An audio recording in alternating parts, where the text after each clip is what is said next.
my brother's family. അതുകൊണ്ട് തന്നെ ഞാൻ ഇന്ന് വയനാടിന്റെ മണ്ണിലുണ്ട്. എന്റെ സഹോദരിമാരോട് സംസാരിക്കാൻ, എന്റെ സഹോദരന്മാരോട് സംസാരിക്കാൻ, എന്റെ സഹോദരന്റെ കുടുംബത്തോട് സംസാരിക്കാനാണ് ഞാൻ ഇന്ന് വയനാടിന്റെ മണ്ണിലേക്ക് കടന്നു വന്നിട്ടുള്ളത്. I don't know if you remember, but one of the first times I came here during the 2019 election, I gave a speech in which I told you a lot of things about my brother which I thought people did not know. നിങ്ങളുടെ ചിന്താശലങ്ങളിൽ ഉണ്ടോ എന്ന് എനിക്ക് അറിഞ്ഞുകൂടാ. ഞാൻ ആദ്യമായി ഈ മണ്ണിലേക്ക് കടന്നു വന്നത് 2019 എന്റെ സഹോദരന്റെ തെരഞ്ഞെടുപ്പുമായി ബന്ധപ്പെട്ട് നിങ്ങളെ കാണാൻ വന്നപ്പോ നിങ്ങളോട് സംസാരിച്ച പല കാര്യങ്ങളും അത് നിങ്ങളുടെ ഓർമ്മയിലുണ്ടാകുമോ എന്ന് എനിക്ക് നിശ്ചയമില്ല. I wanted you to know him. I wanted you to know this man who was asking for your votes, who was asking you to allow him to serve you. നിങ്ങളുടെ വോട്ടുകൾ അഭ്യർത്ഥിച്ചു വരുന്ന ഈ മനുഷ്യനെ, എന്റെ സഹോദരനെ അകവും പുറവും നിങ്ങൾ അറിയണം എന്ന് ഞാൻ ആഗ്രഹിച്ചു. നിങ്ങളുടെ വോട്ടുകൾ തേടി വരുന്ന മനുഷ്യൻ, ആ മനുഷ്യന്റെ ഉള്ള് അതെന്താണെന്ന് നിങ്ങൾ തിരിച്ചറിയണമെന്ന് അന്ന് ഞങ്ങൾ ആഗ്രഹിച്ചിരുന്നു. But today, almost 4 years later, I know that you know Rahul. ഇന്ന് 4 വർഷത്തിനിപ്പുറം തിരിഞ്ഞു നോക്കുമ്പോ എനിക്ക് ബോധ്യമുണ്ട്, എനിക്ക് വിശ്വാസമുണ്ട്, ഞാൻ മനസ്സിലാക്കുന്നു മറ്റാരേക്കാൾ നന്നായി നിങ്ങൾക്ക് രാഹുൽ ഗാന്ധിയെ അറിയാം എന്നുള്ളത് വയനാടിന്റെ മണ്ണിൽ നിൽക്കുമ്പോ എന്റെ ആത്മവിശ്വാസമാണ്. You know that he is an honest man, unafraid to speak the truth. നിങ്ങൾക്കറിയാം രാഹുൽ ഗാന്ധി സത്യസന്ധനായ ഒരു മനുഷ്യനാണ്. സത്യം ആരുടെ മുഖത്ത് നോക്കി വിളിച്ചു പറയാനും ഒരു ലേശം പോലും ഭയമില്ലാത്ത ധീരനായ ഒരു മനുഷ്യനാണ് പ്രിയപ്പെട്ട Rahul. You know that he is a brave man, undaunted by the power of those who want to silence him. നിശബ്ദനാക്കാൻ ശ്രമിക്കുന്നവരുടെ ശക്തി ഏതാണെങ്കിലും, ഏത് ഭരണകൂടത്തിന്റെ ഏത് ശക്തിയുടെ മുമ്പിലും ധീരതയോടെ സത്യത്തിനു വേണ്ടി നിലകൊള്ളാൻ കഴിയുന്ന സ്ഥൈര്യമുള്ള മനുഷ്യനാണ് പ്രിയപ്പെട്ട രാഹുൽ എന്നുള്ളത് നിങ്ങൾക്ക് ബോധ്യപ്പെട്ട് കഴിഞ്ഞിരിക്കുന്നു. You know that he is a compassionate man, always ready to hear about your life, your struggles, and to lend you a helping hand. ജീവിതത്തിന്റെ രണ്ടറ്റം കൂട്ടിമുട്ടിക്കാൻ ശ്രമിക്കുന്ന ജനതയുടെ പരിവേദനങ്ങൾ, അവരുടെ സങ്കടങ്ങൾ, അവരുടെ വിഷമങ്ങൾ അത് സഹാനുഭൂതിയോടെ കേൾക്കാൻ, നിങ്ങൾക്ക് ചെവി തരാൻ നിങ്ങൾ ഒരാളാവാൻ എപ്പോഴും മനസ്സുള്ളൊരു നേതാവാണ് പ്രിയങ്കരനായ Rahul Gandhi. You know that he has worked hard for you. He has raised your issues, tried to resolve your problems. He has stood by you through your difficult times, and you have stood by him through his. നിങ്ങളുടെ പ്രയാസങ്ങളിൽ അദ്ദേഹം താങ്ങായി നിങ്ങളോടൊപ്പം ഉണ്ടായിരുന്നു. നിങ്ങളുടെ കഷ്ടപ്പാടുകളിൽ അദ്ദേഹം തണലായി നിങ്ങളോടൊപ്പം ഉണ്ടായിരുന്നു.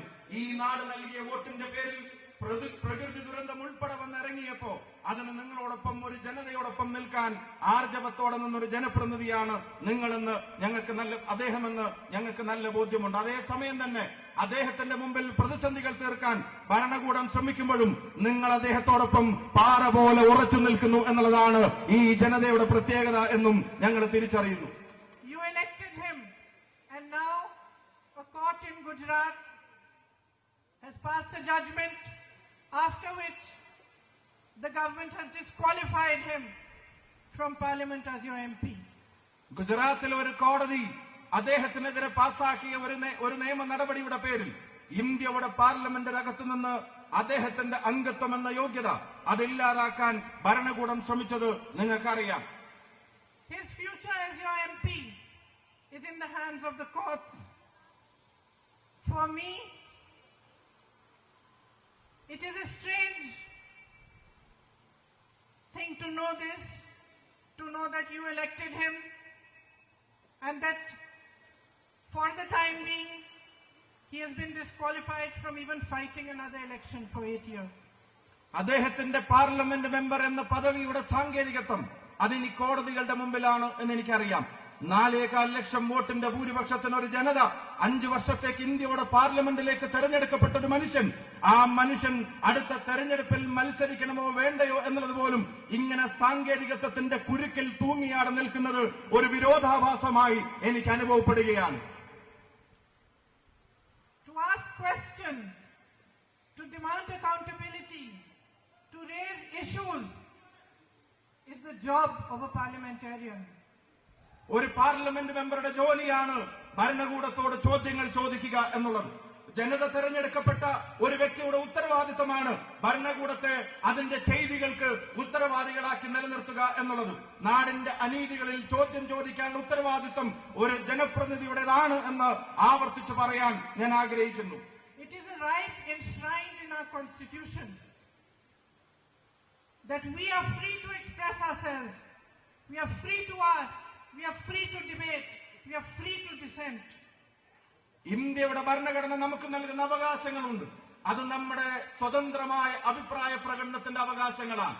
അത് സ്വതന്ത്രമായ ചർച്ചകൾക്കുള്ള അവകാശങ്ങളാണ്. അത് ഈ നാട്ടിലെ ഭരണകൂടത്തോട് ചോദ്യങ്ങൾ ചോദിക്കാനുള്ള അവകാശമാണ്.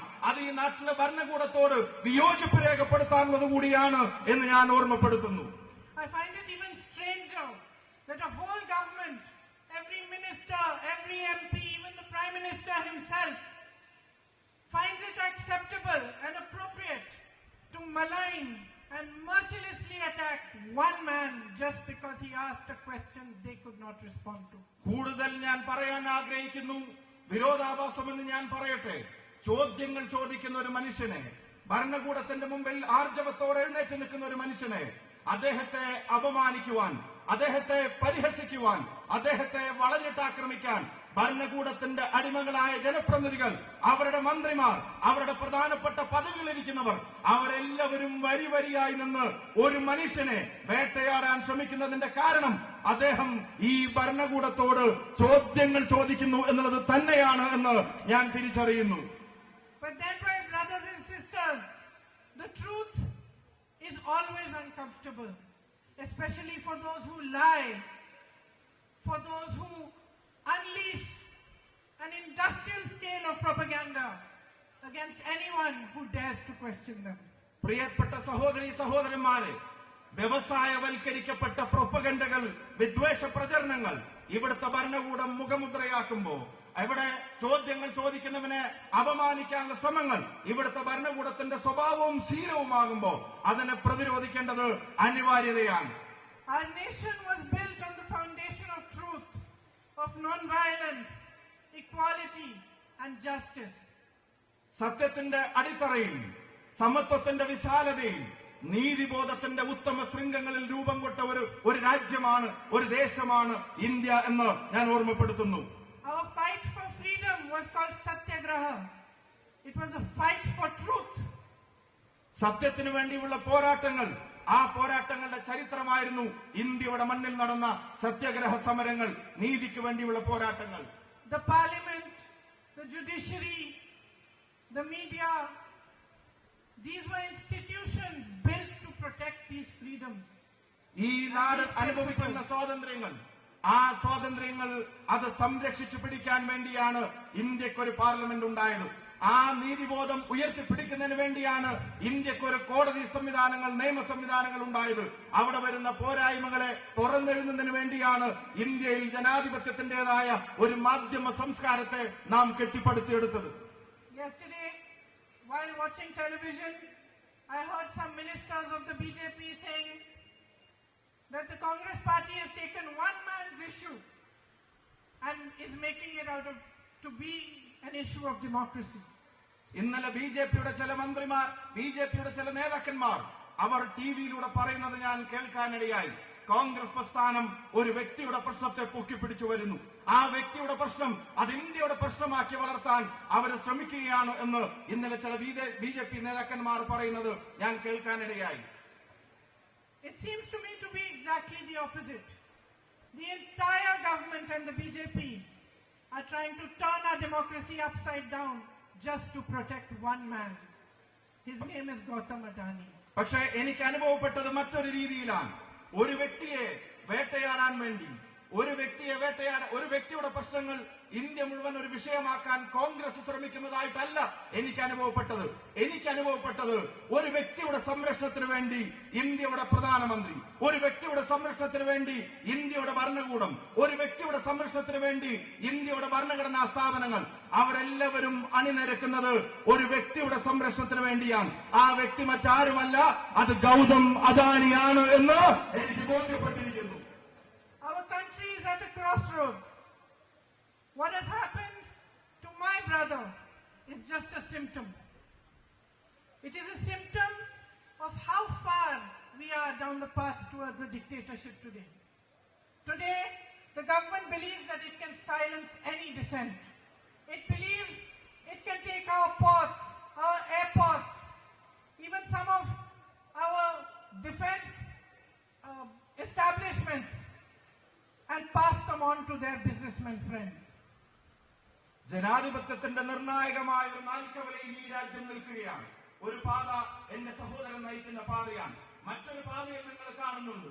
ഈ രാജ്യത്തിന്റെ സ്വത്ത് സമ്പത്തുകൾ മുഴുവൻ, ഈ രാജ്യത്തിന്റെ അഭിമാന സ്തംഭങ്ങൾ മുഴുവൻ ഒരു വ്യക്തിക്ക് തീരെഴുതി കൊടുക്കുന്നത് നിങ്ങൾ കാണുന്നുണ്ട്. ആ പാതയിൽ ഇന്ത്യയുടെ തുറമുഖങ്ങൾ സ്വകാര്യ വ്യക്തികൾക്ക് കൈമാറുന്നു. ആ പാതയിൽ ഇന്ത്യയുടെ എയർപോർട്ടുകൾ അത് സ്വകാര്യ വ്യക്തിയുടേതായി മാറുന്നു. ആ പാതയിൽ എന്തിനധികം പറയുന്നു, പ്രതിരോധ രംഗത്ത് ഇന്ത്യയുടെ അവിഭാജ്യമായ അഭിമാന സ്തംഭങ്ങൾ പോലും വിൽപ്പനയ്ക്ക് വെച്ചിരിക്കുന്ന പാതയാണ് മറ്റൊരു പാതയായി നമ്മൾ കാണുന്നത്. The whole government defends a man whom they have enabled to make thousands of crores a day, but they don't defend farmers who make only 27 rupees a day. ഈ നാട്ടിൽ ഞാൻ നേരത്തെ സൂചിപ്പിച്ച ഈ ജനാധിപത്യത്തിന്റെ നാൽക്കവലയിൽ ഈ നാട് ചെന്ന് നിൽക്കുമ്പോ അത് മുഴുവൻ ഒരു സത്യത്തെ നിശബ്ദമാക്കാനുള്ള ശ്രമങ്ങൾ നടക്കുന്നു. സത്യം പറയുന്നവനെ നിരായുധനാക്കാനുള്ള ശ്രമം നടക്കുന്നു. എന്നിട്ടോ ഭരണകൂടം സംരക്ഷിക്കാൻ ശ്രമിക്കുന്നത് ആയിരക്കണക്കിന് കോടി രൂപയുടെ, ലക്ഷക്കണക്കിന് കോടി രൂപയുടെ ആസ്തിയുള്ളവന്റെ പുറകിൽ ഭരണകൂടം അവരോത്സാഹിച്ചു നിൽക്കുമ്പോ ഇന്നാട്ടിൽ ഒരു ദിവസം കേവലം 27 രൂപ മാത്രം വരുമാനം വെച്ച് ഒരു ദേശീയ ശരാശരിയിൽ ഒരു കർഷകൻ ജീവിക്കുമ്പോ ആ കർഷകന്റെ താല്പര്യത്തെ സംരക്ഷിക്കാൻ ഒരു ഭരണകൂടത്തെയും നമ്മൾ കാണുന്നില്ല എന്നുള്ളതാണ് ഏറ്റവും ഖേദകരമായ സാഹചര്യം. Our soldiers stand at the borders ready to sacrifice their lives while Mr. Adani subcontracts to Chinese businesses. ഈ നാടിന്റെ അതിർത്തി കാക്കുന്നവൻ, ഈ നാടിന്റെ അതിരുകളിൽ രാജ്യത്തിന്റെ സുരക്ഷയ്ക്ക് വേണ്ടി പോരാടുന്നവൻ, അവന്റെ ജീവൻ ത്യജിക്കാൻ ചൈനയുടെ അതിർത്തികളിൽ പോരാടാൻ തയ്യാറായി നിൽക്കുമ്പോ അവിടെ ചൈനയ്ക്കും അദാനിക്കും വേണ്ടി ഈ ഗവൺമെന്റ് ഒത്താശ ചെയ്തു കൊടുക്കുന്ന കാഴ്ചകൾ നമ്മൾ കണ്ടു നിൽക്കേണ്ടി വരികയാണ്. Our Prime Minister feels responsible to defend Mr. Adani, but he feels no responsibility towards the people of India. അദാനിയെ സംരക്ഷിക്കാൻ, അദാനിയുടെ ഉത്തരവാദിത്തങ്ങൾ നിറവേറ്റാൻ ഇന്ത്യയുടെ പ്രധാനമന്ത്രിക്ക് സമയമുണ്ട്, താല്പര്യമുണ്ട്. പക്ഷേ ഈ രാജ്യത്തെ ജനതയുടെയും അതിന്റെ കാവൽ ഭടന്മാരുടെയും രാജ്യത്തിന്റെ പട്ടാളക്കാരുടെയും ഉത്തരവാദിത്തങ്ങൾ നിറവേറ്റാൻ പ്രധാനമന്ത്രിക്ക് താല്പര്യവും സമയവുമില്ല. This government believes that it owns India, but it brothers and sisters. ിരിക്കുന്നവരും കരുതുന്നത് ഇന്ത്യ അവരുടെ തറവാട്ട് സ്വത്താണ് എന്നുള്ളതാണ്. പക്ഷേ ഇന്ത്യ നിങ്ങളുടേതാണ്, ഈ സഹോദരന്മാരുടേതാണ് എന്ന് ഞാൻ ആവർത്തിച്ച് പറയാൻ ആഗ്രഹിക്കുന്നു. Standing here today, I ask you, each one of you and all those watching, put India first now. എന്റെ മുന്നിലിരിക്കുന്ന മുഴുവൻ സഹോദരന്മാരോട്, ഞങ്ങളെ കേൾക്കുന്നവരോട്, ഞങ്ങളെ കാണുന്നവരോട് വിനീതമായി ഞാൻ അഭ്യർത്ഥിക്കുന്നു. എല്ലാ വ്യക്തി താല്പര്യങ്ങൾക്കും അപ്പുറത്ത്, എല്ലാ സ്വകാര്യ താല്പര്യങ്ങൾക്കും അപ്പുറത്ത് ഇന്ത്യയുടെ താല്പര്യം ഒന്നാമതാവാനുള്ള തീരുമാനം നമ്മൾ എടുക്കേണ്ട സമയം അതിക്രമിച്ചു കഴിഞ്ഞിരിക്കുന്നു. When the institutions are failing to be checks and balances for the government, it is our job, the people of India's job, to become the check and balance for this government. ജനാധിപത്യ സംവിധാനങ്ങളുടെ സന്തുലിതാവസ്ഥ നഷ്ടപ്പെടുന്ന ഒരു സാഹചര്യത്തിൽ അവയെ സംരക്ഷിക്കാൻ ഭരണഘടനാ സ്ഥാപനങ്ങൾ ദയനീയമായി പരാജയപ്പെടുമ്പോ, അവർ വെറും നോക്കുകുത്തികളാകുമ്പോ ഈ നാടിന്റെ ജനാധിപത്യ ബോധത്തെ സംരക്ഷിക്കാനുള്ള ഉത്തരവാദിത്വം ഇന്ത്യയുടെ ജനതയുടെ മേലെ വന്നു ചേരുകയാണ്, നമ്മുടെ മേലിൽ അത് വന്നു ചേരുകയാണ്. Aren't you tired of watching the Prime Minister change costumes every day and having no change in your own life, having no future to think of? There are jobs required. The government is doing nothing about it. Prices are soaring. Every day is a difficulty, a new struggle, and yet there is no accountability. പ്രിയമുള്ളവരെ, ജീവിതം ദുസ്സഹമായി ജനതയുടെ മുമ്പിൽ മാറുന്നു. Rocket പോലെ ഈ നാട്ടിലെ സാധന സാമഗ്രികളുടെ വില അത് ഉയർന്നുകൊണ്ടേയിരിക്കുകയാണ്. അതേസമയം നാട്ടിലെ യുവതയുടെ തൊഴിലവസരങ്ങൾ അത് പാതാളത്തിലേക്ക് താഴോട്ട് പോയിക്കൊണ്ടുമിരിക്കുന്നു. ഒരു ഭരണകൂടം നിങ്ങളോട് പറഞ്ഞ വാഗ്ദാനങ്ങൾ അതെല്ലാം അവർ മറന്നിരിക്കുന്നു. ഇന്ന് തൊഴിലിനെ സംബന്ധിച്ച്, ജനങ്ങൾക്ക് താങ്ങാൻ കഴിയാത്ത വിലക്കയറ്റത്തെ സംബന്ധിച്ച് നിങ്ങളോട് സംവദിക്കാൻ, അതിനൊരു ഭരണകൂടത്തിന്റെ ഉത്തരവാദിത്തങ്ങൾ നിറവേറ്റാൻ ഈ പ്രധാനമന്ത്രിയും ഈ ഭരണകൂടവും ദയനീയമായി പരാജയപ്പെട്ടിരിക്കുകയാണ്. We will not stop asking questions. We will question them. We will ask for accountability. We will keep speaking the truth no matter what they do to us. ജനങ്ങളോടുള്ള പ്രതിബദ്ധതയെ സംബന്ധിച്ചുള്ള ചോദ്യങ്ങൾ, ആ ചോദ്യങ്ങൾ നിലക്കുന്നില്ല. ആ ചോദ്യങ്ങൾ നമ്മൾ അവസാനിപ്പിക്കുന്നില്ല. നമ്മൾ ചോദ്യങ്ങൾ ചോദിച്ചുകൊണ്ടേയിരിക്കും. ഈ ഭരണകൂടത്തോട്, അതിന്റെ തലപ്പത്തിരിക്കുന്നവരോട്, ജനങ്ങളോടുള്ള പ്രതിബദ്ധതയെ സംബന്ധിച്ച്, അതിൽ വരുന്ന വീഴ്ചകളെ സംബന്ധിച്ച്, അതിനെ സംബന്ധിച്ചുള്ള നമ്മുടെ ചോദ്യങ്ങൾ, ആ ചോദ്യങ്ങൾ എന്തിന്റെ പേരിലും ഒന്നിന്റെ മുന്നിലും നിലയ്ക്കാൻ പോകുന്നില്ല. You in Wayanad are showing the country the way. They are trying to silence my brother. You have become his voice. Wayanad രാജ്യത്തിന്റെ മുമ്പിൽ പുതിയ പാതകൾ വെട്ടിത്തെളിക്കുകയാണ്. നിശബ്ദനാക്കാൻ, രാഹുൽ ഗാന്ധിയെ നിശബ്ദനാക്കാൻ ഭരണകൂടം ശ്രമിക്കുമ്പോ, അദ്ദേഹത്തെ നിരായുധനാക്കാൻ ഭരണകൂടം ശ്രമിക്കുമ്പോ, അദ്ദേഹത്തിന്റെ ശബ്ദമായി വയനാടിന്റെ ജനത ഇന്ന് മാറിയതുപോലെ രാജ്യം ഒന്നടങ്കം ആ ശബ്ദം ഏറ്റെടുക്കും. They disqualify him from parliament and you come here in huge numbers to receive him and show him your support. ഇന്ത്യയുടെ പാർലമെന്റിന്റെ അംഗത്വത്തിൽ നിന്ന് അദ്ദേഹത്തെ റദ്ദ് ചെയ്തപ്പോ 10,000-കണക്കിനായ ആളുകൾ കൽപ്പറ്റയുടെ തെരുവോരങ്ങളിൽ വന്ന് രാഹുൽ ഗാന്ധിക്ക് നൽകിയ ഉജ്ജ്വലമായ സ്വീകരണം അതിന്റെ ഏറ്റവും വിശേഷമായ അടയാളപ്പെടുത്തലായി ഞാൻ കാണുന്നു. They asked him to leave his home and thousands of you open your houses and urge him to take them to stay in your own homes. Parliament അംഗത്വം എന്ന നിലക്ക് അദ്ദേഹത്തിന് അനുവദിക്കപ്പെട്ടിരുന്ന ഭവനം അതൊഴിയാൻ മണിക്കൂറുകൾക്കുള്ളിൽ കടലാസ് കൊടുത്തപ്പോ ആ കടലാസിന് മറുപടി പറഞ്ഞത് ഇന്ത്യയിലെ ജനങ്ങളാണ്. രാഹുലിനെ ഭവനരഹിതനാക്കാൻ ഒരു തീരുമാനം കേന്ദ്രത്തിന്റെ ഗവൺമെന്റ് എടുത്തപ്പോ ഞങ്ങളുടെ വീടിന്റെ വാതിലുകൾ അത് നിങ്ങൾക്ക് മുമ്പിൽ തുറന്നിട്ടിരിക്കുന്നു രാഹുൽ എന്ന് ആയിരക്കണക്കിന് ഭാരതീയർ, ആയിരക്കണക്കിന് വയനാട്ടുകാർ അവർ ഒരേ സ്വരത്തിൽ പറഞ്ഞത് അഭിമാനകരമാണ്. I am deeply grateful to you for your support. എന്റെ ഹൃദയത്തിന്റെ അടിത്തട്ടിൽ നിന്നുള്ള അഭിവാദ്യങ്ങളും നന്ദിയും നിങ്ങൾ നൽകിയ നിസ്സീമമായ ഈ പിന്തുണക്ക് ഞാൻ രേഖപ്പെടുത്താൻ ആഗ്രഹിക്കുന്നു. Because you have understood that this is not the issue of one man. This is the issue here is the kind of country we want for our children.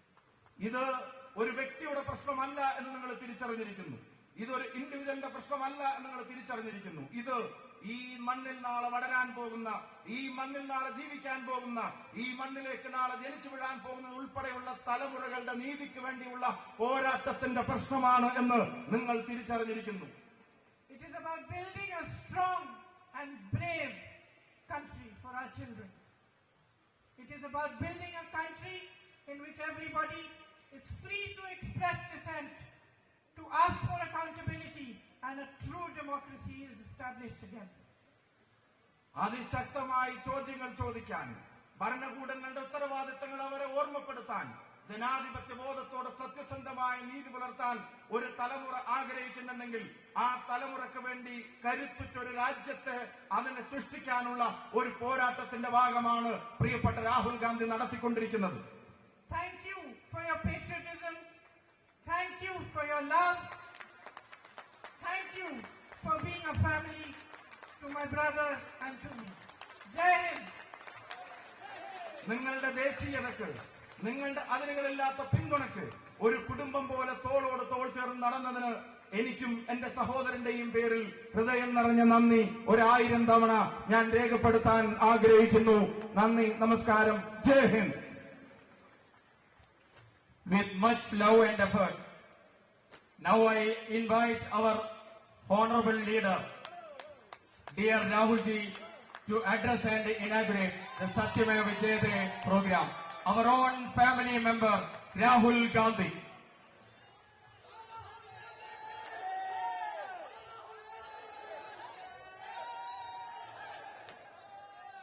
K.C. Venugopal ji, Priyanka, Tariq Anwar ji, K. Sudhakaran ji, B.D. Satishan ji, Sadiq Ali Shihab Tangal ji, P. Kunyalukutti ji, Ramesh Chenithala ji, K. Muralidharan ji, M. Hassan ji, N.K. Premachandran ji, Padma Shri Cherubayal Raman ji, Kalpata Narayanan Master ji, Ketapuram Damodran Nambudri ji, Joy Matthew, P. Surendran ji, brothers and sisters, friends, I'd like to welcome all of you to this meeting here today.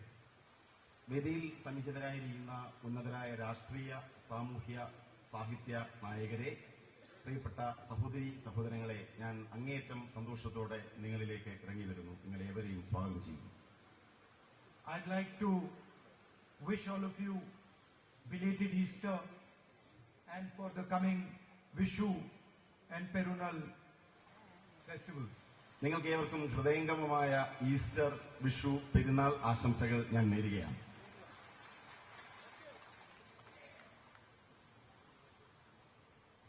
Four years ago,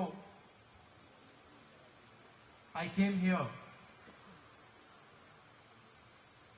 and became your member of parliament.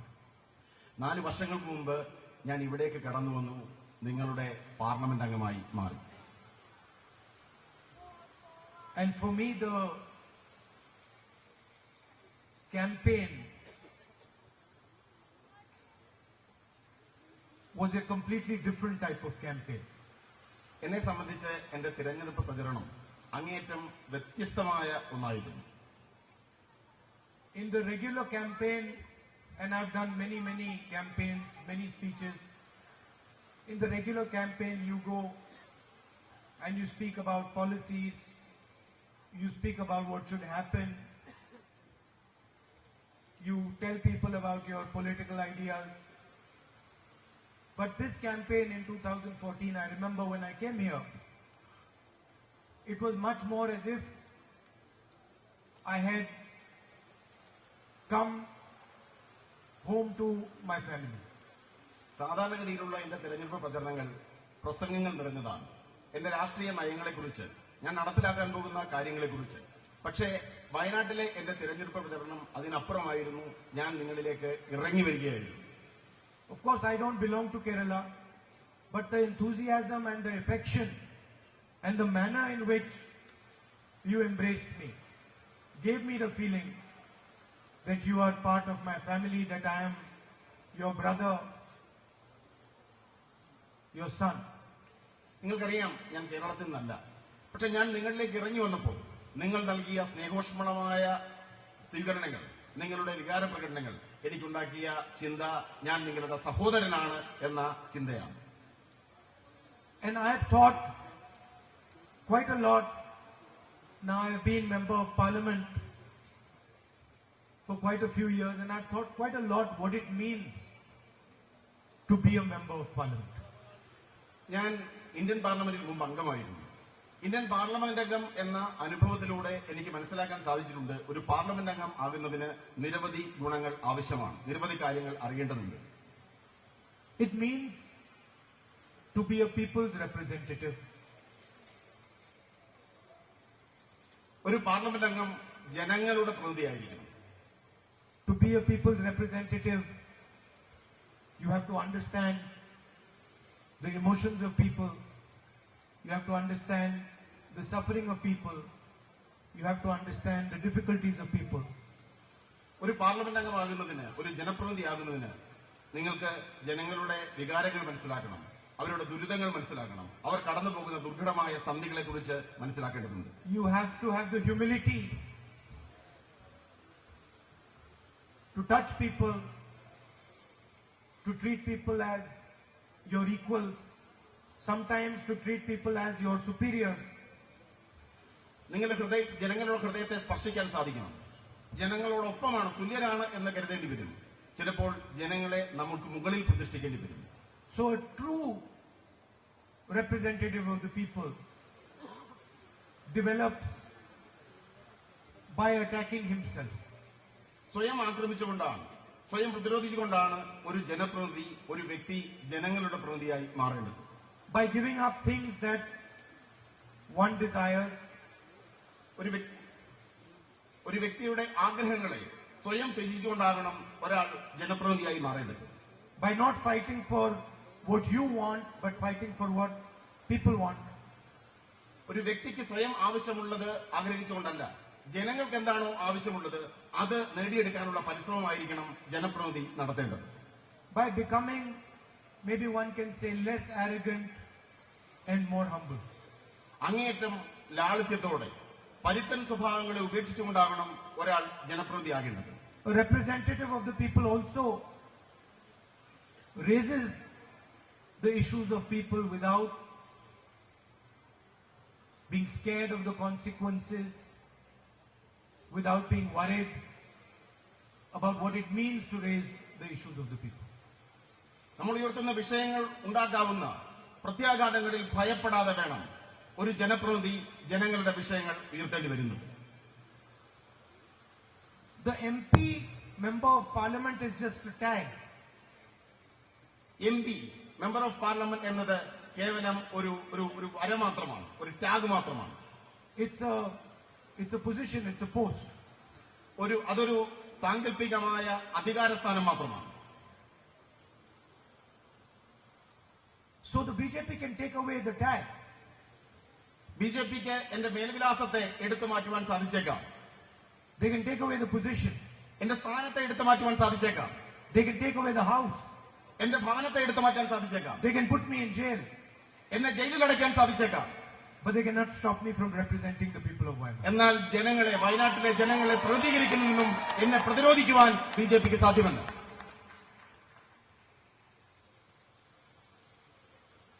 What does it mean to represent the people of Wayanad? എന്താണ് വയനാട്ടിലെ ജനങ്ങളെ പ്രതികരിക്കുന്നു എന്നതുകൊണ്ട് ഞാൻ ഉദ്ദേശിക്കുന്നത്? It means to fight for the things that are important to you. ഇവിടുത്തെ ജനങ്ങളോട് ഞാൻ മുന്നോട്ട് വെച്ച കാര്യങ്ങൾക്ക് വേണ്ടിയുള്ള പോരാട്ടമാണ് വയനാട്ടിലെ എന്റെ ജനപ്രാതിനിധ്യം. There are practical things like the night road, the buffer zone, the medical college. നിരവധി കാര്യങ്ങൾ, മെഡിക്കൽ കോളേജ്, ബഫർ സോൺ, രാത്രിപാത, ഇതെല്ലാം തന്നെ ഞാൻ മുന്നോട്ട് വെച്ച കാര്യങ്ങളാണ്. These are obvious things. You can ask any child in Wayanad, you can ask any person in Wayanad, they will tell you the three most important things. വയനാട്ടിലെ ഏത് സാധാരണക്കാരനോട് ചോദിച്ചാലും ഇവിടെ ഏറ്റവും പ്രാധാന്യമർഹിക്കുന്ന കാര്യങ്ങളായി മുന്നോട്ട് വെച്ചത് ഈ 3 പ്രധാനപ്പെട്ട കാര്യങ്ങളാണ്. But then there is also another thing that is important to the people of Wayanad. മറ്റൊരു പ്രധാനപ്പെട്ട കാര്യവും വയനാട്ടിലെ ജനങ്ങൾക്ക് അങ്ങേയറ്റം പ്രാധാന്യമർഹിക്കുന്നതാണ്. And that is the type of country and the type of state they live in. അത് നമ്മൾ ജീവിക്കാൻ ആഗ്രഹിക്കുന്ന രാഷ്ട്രവും നമ്മൾ ജീവിക്കാൻ ആഗ്രഹിക്കുന്ന സംസ്ഥാനവും സൃഷ്ടിക്കുക എന്നതാണ്. The people of Wayanad and the people of India want to live in a country which is free. സ്വതന്ത്രമായ ഒരു രാഷ്ട്രത്തിൽ ജീവിക്കാനാണ് ഇന്ത്യയിലെ ജനങ്ങളും വയനാട്ടിലെ ജനങ്ങളും ആഗ്രഹിക്കുന്നത്. They want to live in a country where their child is allowed to learn and understand anything he chooses. തങ്ങളുടെ കുഞ്ഞുങ്ങൾ തിരഞ്ഞെടുക്കാൻ ആഗ്രഹിക്കുന്ന ഓരോ കാര്യവും തിരഞ്ഞെടുക്കാൻ കഴിയുന്ന സ്വതന്ത്രമായ ഒരു രാഷ്ട്രത്തിൽ ജീവിക്കാനാണ് ഈ നാട്ടിലെ ഓരോ പൗരനും ആഗ്രഹിക്കുന്നത്. A farmer who is not wealthy wants to live in a country where he can imagine his son being a successful engineer or a successful businessman. ദരിദ്രനായ ഒരു വ്യക്തി സ്വന്തം മകനെ എഞ്ചിനീയറായോ ഒരു മികച്ച ബിസിനസ്സുകാരനായോ വളർത്തുവാൻ അത്തരത്തിൽ കൊണ്ടുവരാൻ ആഗ്രഹിക്കുമെങ്കിൽ അത് നടത്തുവാൻ പറ്റുന്ന ഒരു രാഷ്ട്രമാണ് നമ്മൾ ഓരോരുത്തരും ആഗ്രഹിക്കുന്നത്. And no one in this country wants to live in a country where 4 or 5 people own the entire country. ഈ മഹാരാജ്യത്തെ കേവലം 4 or 5 ആളുകൾ ഉടമസ്ഥത പേരുന്ന ഒരു രാഷ്ട്രത്തിൽ ജീവിക്കുവാൻ നമ്മൾ ആരും ആഗ്രഹിക്കുന്നില്ല. And that is what it means to be a representative of the people of Wayanad and a representative of the people of India. ഈ കാര്യങ്ങൾ ജനങ്ങളിൽ എത്തിക്കുക എന്നതാണ് വയനാടിന്റെ ജനപ്രതിനിധി അല്ലെങ്കിൽ ഈ രാഷ്ട്രത്തിലെ ഒരു ജനപ്രതിനിധി എന്നതുകൊണ്ട് ഞാൻ ഉദ്ദേശിക്കുന്നത്. I've been fighting now the BJP for quite some years. ഞാൻ നിരവധി വർഷക്കാലമായി ബിജെപിക്കെതിരെയുള്ള ആശയപരമായ പോരാട്ടവുമായി മുന്നോട്ട് പോവുകയാണ്. And it surprises me that in so many years, they have been unable to understand their opponent. നിരവധി വർഷക്കാലമായി എന്നെ അത്ഭുതപ്പെടുന്നത് നിരവധി വർഷക്കാലമായി എന്റെ പോരാട്ടം എന്തെന്ന് പോലും മനസ്സിലാക്കുവാൻ അവർക്ക് സാധിച്ചിട്ടില്ല എന്നതാണ്. They do not understand that their opponent will not get intimidated. അവർക്ക് മനസ്സിലാക്കാൻ സാധിക്കുന്നില്ല അവരുടെ എതിരാളി ഒരു തരത്തിലും ഭയപ്പെടുന്ന ആളല്ല എന്ന വസ്തുത മനസ്സിലാക്കുവാൻ അവർക്ക് ഇതുവരെ സാധിച്ചിട്ടില്ല. It surprises me that they cannot see this. എന്നെ അത്ഭുതപ്പെടുത്തുന്നു ഇതുവരെ അവർ ഈ യാഥാർത്ഥ്യത്തെ മനസ്സിലാക്കാൻ സാധിച്ചില്ല എന്നത് എന്നെ അത്ഭുതപ്പെടുത്തുന്നു. They think that by sending police to my house, I will get scared. അവർ ചിന്തിക്കുന്നത് എന്റെ ഔദ്യോഗിക വസതിയിലേക്ക് പോലീസിനെ അയച്ചാൽ ഞാൻ ഭയപ്പെടുമെന്നാണ്. They think by taking away my house, I will get disturbed. അവർ ചിന്തിക്കുന്നത് ഞാൻ അതിൽ അസ്വസ്ഥനാകുമെന്നാണ്. എന്റെ വീട് എന്നിൽ നിന്നും പറിച്ചെടുത്താൽ ഞാൻ അസ്വസ്ഥനാകുമെന്നാണ് അവർ കരുതുന്നത്. My sister didn't tell you, but I was actually happy that they took away my house. എന്റെ സഹോദരി ഈ കാര്യങ്ങൾ യഥാർത്ഥത്തിൽ പൂർണ്ണമായി പറഞ്ഞില്ല. പക്ഷെ എങ്കിലും എന്റെ സഹോദരി നിങ്ങളോട് ആ കാര്യങ്ങൾ വിശദീകരിച്ചതിൽ ഞാൻ സന്തോഷവാനാണ്. It's not interesting for me to live in that house. എന്നെ സംബന്ധിച്ച് അത്തരമൊരു വീട്ടിൽ താമസിക്കുക എന്നത് എനിക്ക് ഏറ്റവും സന്തോഷം പകരുന്ന ഒന്നല്ല. How many people in Wayanad lost their house? വയനാട്ടിൽ എത്രയോ ആളുകൾക്ക് അവരുടെ ഭവനം നഷ്ടപ്പെട്ടു. I saw hundreds and hundreds and hundreds of families lose their house in Wayanad. ഞാൻ കണ്ടു നൂറുകണക്കിന് കുടുംബങ്ങൾക്ക് അവരുടെ വീടുകൾ നഷ്ടപ്പെടുന്നത് ഈ വയനാട്ടിൽ തന്നെ ഞാൻ കാണുകയുണ്ടായി. When the floods came here, the first thing I saw in Wayanad was how you responded to the floods. പ്രളയം വന്നപ്പോ നൂറുകണക്കിന് വീടുകൾ നഷ്ടപ്പെടുന്നതും ആ മഹാപ്രളയത്തോട് നിങ്ങൾ പ്രതികരിക്കുന്നതും ഞാൻ കാണുകയുണ്ടായി. And I learned from you. ഞാൻ നിങ്ങളിൽ നിന്നാണ് അറിഞ്ഞത്. Take my house, take it 50 times, I don't care. എന്റെ വീട് എടുക്കുക, 50 തവണ എന്റെ വീട് എന്നിൽ നിന്നും പറിച്ചെടുക്കുക, ഞാൻ അതിൽ അസ്വസ്ഥനാകുകയില്ല, ഞാൻ ഭയപ്പെടുകയില്ല. I will continue to raise the issues of the people of Wayanad and the people of India. ഇന്ത്യയിലെ ജനങ്ങളുടെയും വയനാട്ടിലെ ജനങ്ങളുടെയും വിഷയങ്ങൾ ഞാൻ ഉയർത്തിക്കൊണ്ടേയിരിക്കും. You, the BJP, divide people. നിങ്ങൾ ബിജെപി ഇന്ത്യയിലെ ജനങ്ങളെ വിഭജിക്കുന്നു. You make people fight. നിങ്ങൾ ജനങ്ങളെ തമ്മിൽ പോരടിപ്പിക്കുന്നു. You threaten people. നിങ്ങൾ ജനങ്ങളെ ഭീഷണിപ്പെടുത്തുന്നു. You abuse as much as you want. നിങ്ങൾ മറ്റുള്ളവരെ അസഭ്യം പറയുന്നു. ആരെയും. I will keep uniting people. ഞാൻ ജനങ്ങളോടൊപ്പമായിരിക്കും. I will keep respecting every single community, every single religion, every single idea. ഈ രാജ്യത്തെ ഓരോ ആശയങ്ങളെയും ഓരോ മതത്തെയും ഓരോ ജനവിഭാഗങ്ങളെയും ബഹുമാനിക്കുന്ന ആളായിരിക്കും ഞാൻ. You be as nasty as you want, be as evil as you want. I will continue to be as kind as I can, even to you. നിങ്ങൾക്ക് ചെയ്യാൻ കഴിയാവുന്ന ഏറ്റവും പൈശാചികമായ പ്രവൃത്തികൾ നിങ്ങൾ ചെയ്തു കൊള്ളുക. പക്ഷെ ഞാൻ ആർദ്രതയുള്ള ആളായിരിക്കും, കരുണയുള്ള ആളുകളായിരിക്കും നിങ്ങളോട് പോലും. Because this is a fight of two visions of India. കാരണം ഇത് ഇന്ത്യയെക്കുറിച്ചുള്ള രണ്ട് കാഴ്ചപ്പാടുകൾ തമ്മിലുള്ള പോരാട്ടമാണ്. You represent one vision of India. BJP represents one vision of India. നിങ്ങൾ ഇന്ത്യയെക്കുറിച്ചുള്ള ഒരു ആശയത്തെ പ്രതിനിധാനം ചെയ്യുന്നു. And we represent another vision of India. ഞങ്ങൾ ഇന്ത്യയെക്കുറിച്ചുള്ള മറ്റൊരു ആശയത്തെയാണ് പ്രതിനിധാനം ചെയ്യുന്നത്. And we are not scared of your intimidation, your aggression, your nastiness. In fact, we find it quite amusing. നിങ്ങളുടെ ഭീഷണി, നിങ്ങളുടെ ആക്രമണത്വര, ഇതിനെ ഒന്നും തന്നെ ഞങ്ങൾ ഭയപ്പെടുന്നില്ല. കാരണം ഞങ്ങൾ പ്രതിനിധാനം ചെയ്യുന്നത് ശരിയായ ആശയത്തെയാണ്. And I will continue to represent the people of Wayanad, whether it is the night road, whether it is the medical college, whether it is the buffer zone. Doesn't matter if I'm not an MP. I will make sure that these things happen in Wayanad. ഞാൻ വയനാടിന്റെ MP സ്ഥാനം ഔദ്യോഗികമായി വഹിക്കുന്നുണ്ടെങ്കിലും ഇല്ലെങ്കിലും ഈ നാട്ടിലെ ജനങ്ങളുടെ അടിസ്ഥാന പ്രശ്നങ്ങളായ നിശാപാതയും medical കോളേജും മറ്റെല്ലാ പ്രശ്നങ്ങളിലും വയനാടിന് വേണ്ടി ശബ്ദിക്കുവാൻ ഞാനുണ്ടാകും. Don't think that just because I'm not your MP and they have disqualified me, my relationship with you is going to change.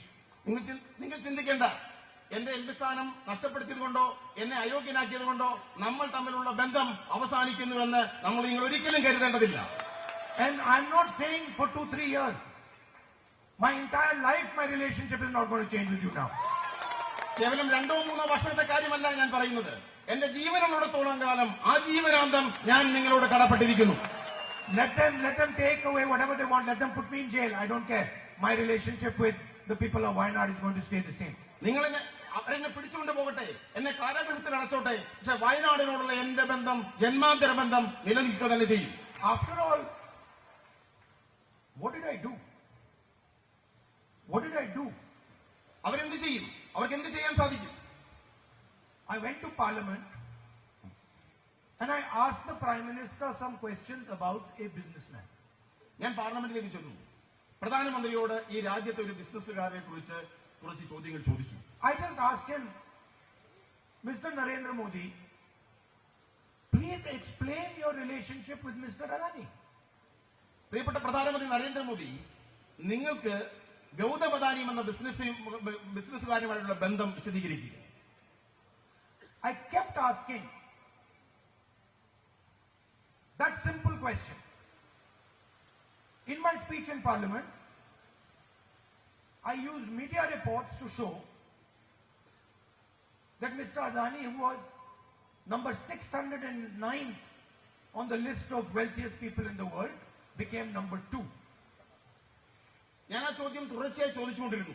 ഞാൻ മാധ്യമ റിപ്പോർട്ടുകൾ ഉയർത്തി കാണിച്ചുകൊണ്ട് ചോദിച്ചു, ലോകസമ്പന്നന്മാരുടെ പട്ടികയിൽ 609 സ്ഥാനത്തായിരുന്ന അദാനി എങ്ങനെയാണ് ഇത്ര പെട്ടെന്ന് 2ാം സ്ഥാനത്തേക്ക് ഉയർന്നത്? And I gave examples of how the Prime Minister himself had facilitated this growth. ഞാൻ ഉദാഹരണങ്ങൾ ചൂണ്ടിക്കാണിച്ചു. എങ്ങനെയാണ് ഇന്ത്യൻ പ്രധാനമന്ത്രി ഈ വളർച്ചയ്ക്ക് സഹായിച്ചതിനെ കുറിച്ചുള്ള കൃത്യമായ ഉദാഹരണങ്ങൾ ഞാൻ പാർലമെന്റിൽ ചൂണ്ടിക്കാണിക്കുകയുണ്ടായി. I showed how the relationship, the military, the defense relationship between Israel and India was completely transformed to help Mr. Adani. ഇന്ത്യയും ഇസ്രയേലും തമ്മിലുള്ള സൈനിക സഹകരണങ്ങൾ, ബന്ധങ്ങൾ അദാനിയിലേക്ക് കൈമാറ്റം ചെയ്യപ്പെട്ടത് എങ്ങനെ എന്ന് ഞാൻ വ്യക്തമായി പാർലമെന്റിൽ വിശദീകരിക്കുകയുണ്ടായി. I showed how the rules of Indian airports were changed to help Mr. Adani. ഈ രാജ്യത്തെ വ്യോമയാന നിയമങ്ങൾ, എയർപോർട്ട് നിയമങ്ങൾ അദാനിക്ക് എയർപോർട്ട് ലഭിക്കുന്നതിന് വേണ്ടി മാറ്റം വരുന്നതിനെ കുറിച്ച് ഞാൻ കൃത്യമായി പാർലമെന്റിൽ സൂചിപ്പിക്കുകയുണ്ടായി. I showed how foreign policy was used to help Mr. Adani. നമ്മുടെ വിദേശ നയത്തെ അദാനിക്ക് സഹായകരമാകുന്ന തരത്തിൽ ദുരുപയോഗം ചെയ്തതിനെപ്പറ്റി ഞാൻ വിശദീകരിക്കുകയുണ്ടായി. And I asked a simple question. What is your relationship with this man? രണ്ട് നിസ്സാരമായ ചോദ്യം ചോദിച്ചു. എന്താണ് നിങ്ങൾക്ക് ഈ മനുഷ്യനുമായുള്ള ബന്ധം? Prime Minister has not answered that question. പ്രധാനമന്ത്രി ആ ചോദ്യത്തിന് മറുപടി പറഞ്ഞില്ല. And for the first time you saw that the government itself is not letting Parliament run. നമ്മൾ ഇന്ത്യയുടെ ചരിത്രത്തിൽ ആദ്യമായി കാണുകയുണ്ടായി. ഗവൺമെന്റ് തന്നെ പാർലമെന്റ് നടപടികൾ തടസ്സപ്പെടുത്തുന്നത് നമ്മൾ കാണുകയുണ്ടായി. Ministers of the BJP lied about me in the house. മന്ത്രിമാർ, ബിജെപിയുടെ മന്ത്രിമാർ തന്നെ പാർലമെന്റ് നടപടികൾ തടസ്സപ്പെടുത്തുവാൻ, അതിന്റെ സംപ്രേഷണം നിർത്തിവെക്കുവാൻ മുന്നോട്ടിറങ്ങി. The law in Parliament, the rule in Parliament is that if anybody says anything about a Parliament member, that Parliament member has the right to reply. Parliament നിയമം ഇതാണ്. Indian പാർലമെന്റിൽ വ്യക്തിക്കെതിരെ ആക്ഷേപകരമായ പരാമർശങ്ങൾ ഉണ്ടായാൽ ആ വ്യക്തിക്ക് സ്വയം വിശദീകരണം നൽകാൻ അവസരം നൽകുക എന്നുള്ളതാണ് ഇന്ത്യൻ പാർലമെന്ററി നിയമം. I went to the Speaker with the rule and I said, Speaker sir, they have lied about me. Under this rule, I should be allowed to speak. ഞാൻ ഇന്ത്യയുടെ സ്പീക്കറുടെ അടുത്തേക്ക് ചെന്നു, നിയമം കാണിച്ചു, എന്നിട്ട് പറഞ്ഞു, എന്നെ കുറിച്ച് അവർ കള്ളം പറഞ്ഞിരിക്കുന്നു, എനിക്ക് എന്റെ ഭാഗം വിശദീകരിക്കുവാൻ അവസരം നൽകണം. I wrote him 2 letters. 2 കത്തുകൾ, ഞാൻ ഇത് സൂചിപ്പിച്ചുകൊണ്ട് 2 കത്തുകൾ എഴുതിയിട്ടുണ്ടായി. And then eventually I went to his office and I said, Speaker sir, why are you doing this? ഞാൻ അതിനുശേഷം സ്പീക്കറുടെ ഓഫീസിലേക്ക് പോയി അദ്ദേഹത്തോട് ചോദിച്ചു, എന്തുകൊണ്ടാണ് അങ്ങ് ഇങ്ങനെയൊക്കെ ചെയ്തത്? He says, I have no choice. അദ്ദേഹം പറഞ്ഞത്, എനിക്ക് മറ്റു മാർഗങ്ങളില്ല എന്നാണ്. You come and drink some tea with me and then I will explain it to you. അദ്ദേഹം പറഞ്ഞത്, നിസ്സഹായനായി പറഞ്ഞത്, എന്നോടൊപ്പം വന്ന് ഒരു ചായ കുടിക്കൂ, ഞാൻ ചില കാര്യങ്ങൾ പറയാം എന്നാണ്. So the entire Parliament House was shut I was not allowed to reply. And then at the end of it, because the government is very uncomfortable about the type of questions that I ask, about the issues that I raise, I'm removed from parliament. Doesn't matter. This is the biggest gift that they could have given me. നമ്മൾ കാണുകയുണ്ടായി. എനിക്ക് പാർലമെന്റിൽ മറുപടി നൽകാൻ അവസരം നൽകിയില്ല. ഞാൻ ഉയർത്തുന്ന ചോദ്യങ്ങളിൽ അസ്വസ്ഥരായ അവർ എന്നെ പാർലമെന്റിൽ നിന്നും പുറത്താക്കി. പക്ഷേ എനിക്ക് നൽകിയിരിക്കുന്ന ഏറ്റവും വലിയ അവസരമാണ് ഈ അയോഗ്യരാക്കൽ എന്ന് ഞാൻ പറയാൻ ഞാൻ ആഗ്രഹിക്കുന്നു. Because I have to tell you, how do I know that what I am doing is correct? ഞാൻ നിങ്ങളോട് പറയാൻ ആഗ്രഹിക്കുന്നു, ഞാൻ ചെയ്യുന്ന പ്രവൃത്തികൾ ശരിയാണ് എന്ന് എങ്ങനെയാണ് എനിക്ക് ബോധ്യപ്പെടാൻ സാധിക്കുന്നത്? I know that if the BJP is taking away my house, is disqualifying me from parliament, is attacking me 24 hours, I know that I am doing the right thing. ഞാൻ ചെയ്യുന്നത് ശരിയാണെന്ന് എനിക്ക് മനസ്സിലാക്കാൻ സാധിക്കുന്നു. എന്റെ ഭവനം BJP എടുത്തു മാറ്റുമ്പോൾ, എന്നെ 24 മണിക്കൂർ ആക്രമിക്കുമ്പോൾ, എനിക്ക് പിന്നാലെ കൂടുമ്പോൾ എനിക്ക് മനസ്സിലാക്കാൻ സാധിക്കുന്നു എന്റെ പ്രവൃത്തികൾ ശരിയായിരുന്നു എന്ന വസ്തുത. And the more they attack me, the more I know that this is exactly the path on which I have to walk. ഇതാണ് എനിക്ക് കൂടുതൽ മനസ്സിലാക്കാൻ സാധിക്കുന്നു. ഇതാണ് ശരിയിലേക്കുള്ള പാത എന്ന വസ്തുത പൂർണ്ണമായി മനസ്സിലാക്കാൻ എനിക്ക് സാധിക്കുന്നു. And I am not going to stop, no matter what happens. എന്ത് സംഭവിച്ചാലും ഞാൻ എന്റെ പ്രവൃത്തികൾ അവസാനിപ്പിക്കാൻ പോകുന്നില്ല. Not for myself. Not for myself, but because of my relationship with you and my relationship with the rest of the people of India. ഇതെനിക്ക് വേണ്ടിയല്ല, ഈ മഹാരാജ്യത്തെ ജനങ്ങളോടുള്ള എന്റെ ബന്ധം കാരണമാണ് ഞാൻ ഈ സത്യത്തിന്റെ പാതയിൽ മുന്നോട്ട് പോകുവാൻ ആഗ്രഹിക്കുന്നത്. In the end, I'd like to repeat, my disqualification does not mean anything as far as my relationship with you is concerned. ഞാൻ അവസാനമായി ഉപസംഹരിച്ചുകൊണ്ട് പറയാൻ ആഗ്രഹിക്കുന്നു, എന്റെ പാർലമെന്റ് അംഗത്വവും നമ്മൾ തമ്മിലുള്ള ബന്ധവുമായി യാതൊരു ബന്ധവുമല്ല, അതിനപ്പുറമാണ് നമ്മൾ തമ്മിലുള്ള ബന്ധം. I promise you, this disqualification will only deepen my relationship with you. ഞാൻ നിങ്ങളോട് പ്രതിജ്ഞ ചെയ്യാൻ ആഗ്രഹിക്കുന്നു, ഈ അയോഗ്യത നമ്മൾ തമ്മിലുള്ള ബന്ധത്തെ കൂടുതൽ ആഴങ്ങളിലേക്ക് കൊണ്ടുപോകാൻ, കൂടുതൽ ഗാഢമാക്കുവാൻ മാത്രമേ സഹായകരമാവുകയുള്ളൂ. Because my relationship with you is one of a family, is one of a brother, is one of a son. And that is not going to change. കാരണം നമ്മൾ തമ്മിലുള്ള ബന്ധം അത് കുടുംബ ബന്ധമാണ്. ഒരു മകന്റെ ബന്ധം, ഒരു സഹോദരന്റെ ബന്ധം അതൊരിക്കലും മാറുവാൻ പോകുന്നതല്ല. I'd also like to thank all the leaders from the Congress party, from the UDF, all our workers, for the immense support, love and affection that you have given me. ഇവിടെ തടിച്ചുകൂടിയിരിക്കുന്ന പരസഹസ്രം ജനങ്ങളും നേതാക്കന്മാരും വ്യക്തികളുമെല്ലാം എനിക്ക് പകർന്നു നൽകിയ സ്നേഹത്തിന് നിങ്ങളോട് ഹൃദയത്തിന്റെ ഭാഷയിൽ നന്ദി രേഖപ്പെടുത്തുവാൻ ഞാൻ ആഗ്രഹിക്കുന്നു. And you know, as far as the people of Wayanad are concerned, it does not matter which political formation you are part of, whether you are UDF or you are LDF. I know that you have a relationship with me, a relationship of affection, a loving relationship, and that is what I intend to deepen. വയനാട്ടിലെ ജനങ്ങളോട് പറയാൻ ഞാൻ ആഗ്രഹിക്കുന്നു, നിങ്ങൾ ഏത് മുന്നണിയിൽപ്പെട്ടവരായിക്കൊള്ളട്ടെ, നിങ്ങൾ ഏത് രാഷ്ട്രീയ പ്രസ്ഥാനങ്ങളിൽപ്പെട്ടവരായിക്കൊള്ളട്ടെ, നിങ്ങളും ഞാനും തമ്മിലുള്ള ഹൃദയംഗമമായ ബന്ധത്തിന് അതൊരു മാറ്റവും ഉണ്ടാക്കുന്നില്ല. അത് ഗാഢമാണ്, അത് ആർദ്രമാണ് എന്ന് പറയുവാൻ ഞാൻ ആഗ്രഹിക്കുന്നു. Thank you very much. നന്ദി, നമസ്കാരം. Namaskar.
तव शुभ नामे जाए, तव शुभ आशीष मागे, गाहे तव जय गाथा, जनगण मंगलदायक जय हे भारत भाग्य विधाता, जय हे जय हे जय हे जय जय जय जय हे।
ദേശീയ ഗാനത്തോടുകൂടി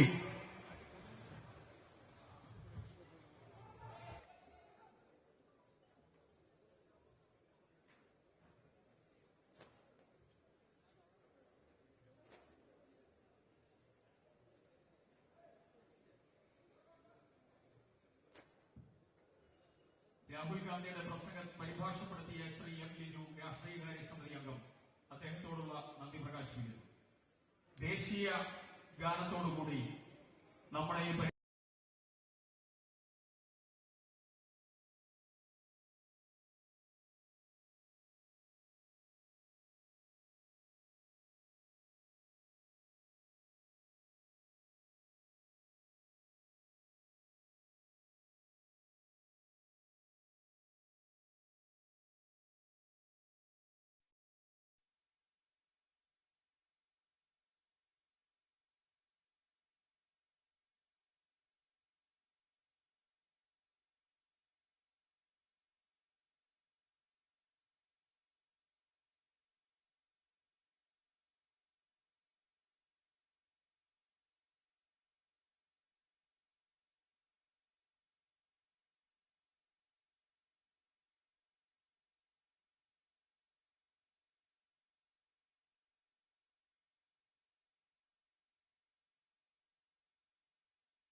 एजाज जगती साहब,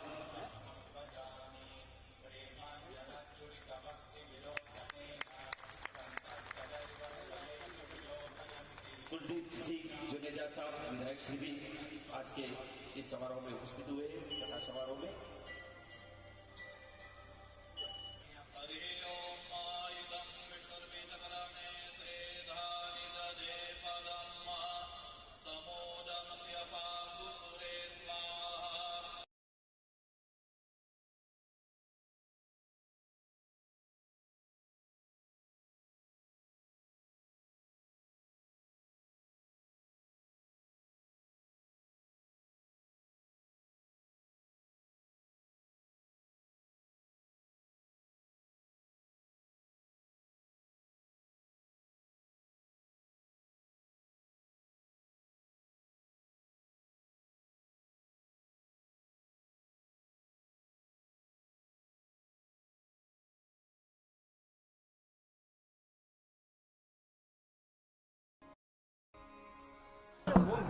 इंडोर स्टेडियम में 13 अप्रैल से भागवत कथा दी जा रही है। मुझे श्रवण करने का अवसर मिला। बहुत विद्वत व्यक्ति हैं, चाहे रामायण हो, गीता हो, उपनिषद हो, भागवत हो, सभी ज्ञान है और बहुत अच्छे उन्होंने अपने धर्म को समझाने की कोशिश की है। बहुत अच्छे एक वातावरण, धार्मिक वातावरण मुझे भी सुनने जिस तरह से बीजेपी प्रदेश 300 लोगों के साथ तस्वीर वहाँ पे 700 लोग दिया था, उसे कैसे देखते हैं आप? क्या ऐसी जगह इतनी बड़ी के साथ देखिए, भारतीय जनता पार्टी कुंठित हो चुकी है छत्तीसगढ़ में। उनके पास कोई मुद्दा नहीं है। एक घटना घटी जो बेहद दुर्भाग्यजनक है। 2 बच्चों के झगड़े में पता नहीं किस प्रकार से वहाँ कंफ्यूजन हुआ कि लोग उत्तेजित हो गए और एक नौजवान लड़के की मृत्यु हो गई। घटना इतनी थी, पुलिस वहाँ पहुँच चुकी थी, पुलिस में पथराव हुआ। जो एसआई गया था उसके सर पे चोटें आई और पूरी कोशिश प्रशासन की ओर से शांति स्थापना करने की रही है। लेकिन पूरे प्रदेश से एक छोटे से गांव में पहुंचकर जिस प्रकार से कल आगजनी हुई, अब वो तो जांच का विषय है। वो वहाँ आईजी थे, उस पर भी वो बाल बचे। तो ये कोशिश इनकी यही है कि शांत प्रिय जो छत्तीसगढ़ है, जो पहले नक्सलगढ़ में नक्सलियों के कारण से जो लगातार प्रदेश चलता रहा, अब वो शांति को ओर लौट रहा है। पूरे समाज में भी शांति और भाईचारा है। सभी धर्म, सभी विचार के लोग एक दूसरे सम्मान करते हुए रह रहे हैं। लेकिन नफरत फैलाने की जो कोशिश की जा रही है वो बेहद दुर्भाग्यजनक है। ये समाज के लिए, छत्तीसगढ़ के लिए उचित बिल्कुल नहीं है। छत्तीसगढ़ को बीजेपी का मिनी पाकिस्तान बोल रहे हैं। ये किसी स्तर पर मैंने कहा ना, कुंठित हो चुके हैं और कुंठित व्यक्ति से आप उम्मीद नहीं कर सकते कि वो सही बात कह सकते। ये कभी अफगानिस्तान, कभी तालिबान, कभी पाकिस्तान, पता नहीं क्या क्या बोले जा रहे हैं। घटना घटी, आरोपी पकड़े गए, इससे त्वरित और क्या कार्रवाई हो सकती है? लेकिन उनको तो आग लगाना है, क्योंकि उद्देश्य ये है कि धर्म विभाजन करके आप राजनीतिक रोटी सेंके। इसके अलावा इनके पास और कोई रास्ता नहीं है। जनता की सेवा करे, जनता का मुद्दा उठाए, किसानों के, मजदूरों के, आदिवासियों के, महिलाओं के, युवाओं के, ये राजनीति करे ना। कौन रोक रहा है? और हमने सभी वर्ग के लिए काम किया है, तो इनके पास कोई मुद्दा नहीं है। तो ये आग लगाने का काम कर रहे हैं, नफरत फैलाने का काम कर रहे हैं। मैं नहीं समझता कि छत्तीसगढ़ में इनको सफलता मिलेगी।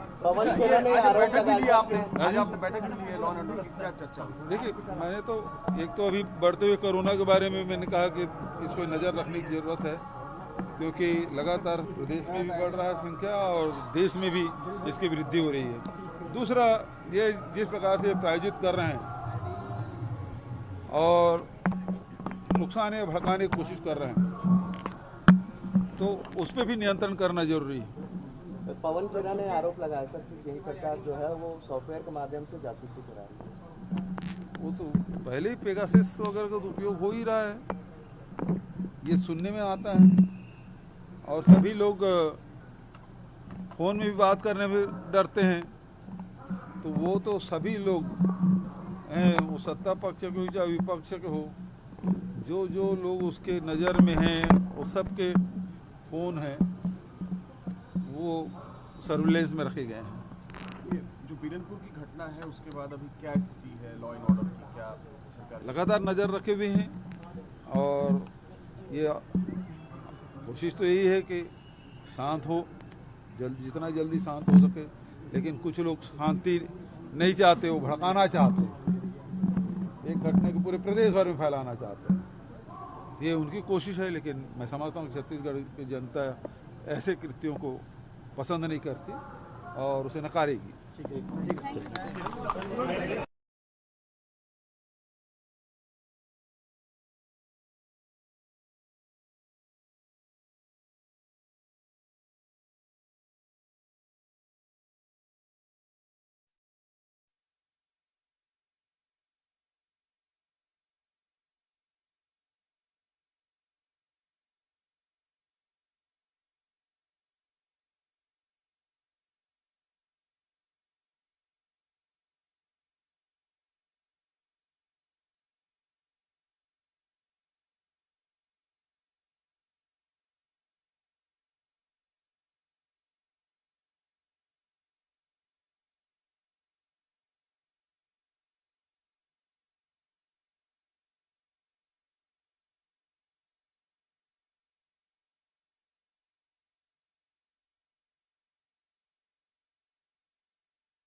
Already spoken there in Hindi, English. सब exhaust हुए हैं। On Siddharamaiah, because he is asking for a 2-seat. So do you think It is their internal matter. We are not bothered where Siddaramaiah contests, where DK Shiva contests. They got their own plans. They are going to contest all 224, and will come back to majority. Congress is expecting 140? Are you assured? And anybody can dream numbers. And Nandi issue. There is no tax for dreaming in this country. Chalo.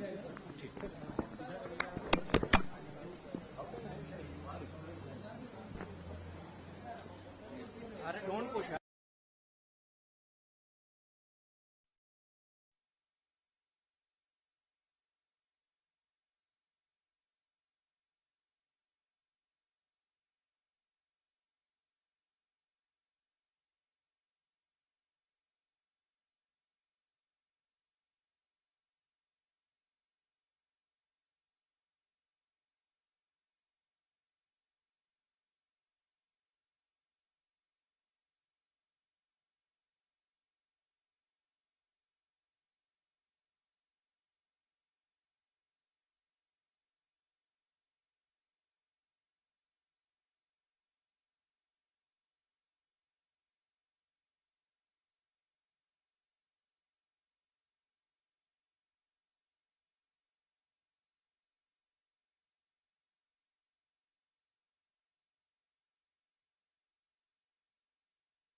जैसे कि सुबह गश्ती के दौरान staff गया और Chitrav beat के कक्ष क्रमांक 462 में जब उन्होंने देखा कि एक हाथी का बच्चा जो कि लगभग 1.5 से 2 साल के बीच का रहा हुआ उसको टाइगर ने खा लिया है और वहाँ पर जब उन्होंने घूम फिर कर देखा तो टाइगर वहीं झाड़ी में बैठा हुआ था।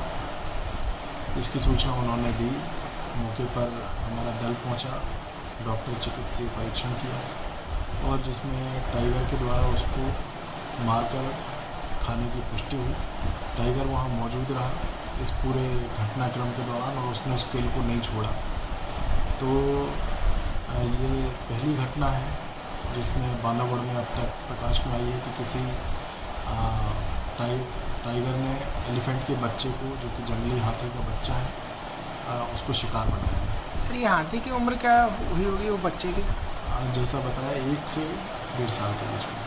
सर, ये बांधवगढ़ का ही पहला मामला है या मध्य प्रदेश में भी ऐसी कोई मामले आए हैं अन्य टाइगर रिजर्वों से? जैसा कि आपको पता है कि बांधवगढ़ के अलावा अन्य कहीं जगह पर हाथी उतने हैं नहीं, तो इस घटना का होना कहीं और पॉसिबल भी नहीं है। सर, ये आज टाइगर ने हाथी का शिकार किया है, क्या घटना है और ये कब का मामला है? जैसे कि सुबह गश्ती के दौरान स्टाफ गया और चित्राव बीट के कक्ष क्रमांक 462 में जब उन्होंने देखा कि एक हाथी का बच्चा जो कि लगभग 1.5 से 2 साल के बीच का रहा हुआ उसको टाइगर ने खा लिया है और वहाँ पर जब उन्होंने घूम फिर कर देखा तो टाइगर वहीं झाड़ी में बैठा हुआ था। इसकी सूचना उन्होंने दी। मौके पर हमारा दल पहुंचा, डॉक्टर चिकित्सीय परीक्षण किया और जिसमें टाइगर के